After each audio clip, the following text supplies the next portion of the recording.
Distraction will catch up. Will catch them before they know it. Chesoni utalilia kwa choo. Peter Kioi utalilia kwa choo. Prince Mwiti utalilia kwa choo. Hannah Benta utalilia kwa choo. MC Chris utalilia kwa choo. MC Extian mutalilia kwa choo. Manzi wa Mombasa mtalilia kwa choo. Wote mliohusika katika kifo cha Chira mutalilia kwa choo. Na nyote mnaopanga mipango ya kunizika mimi, nitawazika. Kwa sababu Biblia inanihakikishia kwamba but distraction will catch them before they know it.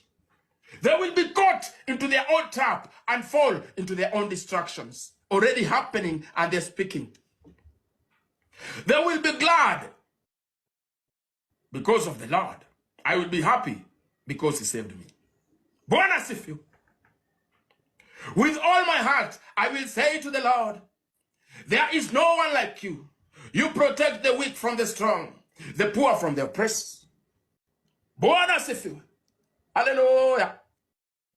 Manifests in people.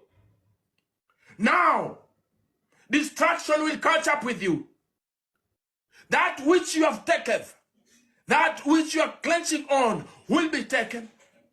And you will not stop the energy. You will not stop the force from taking that which belongs not to you.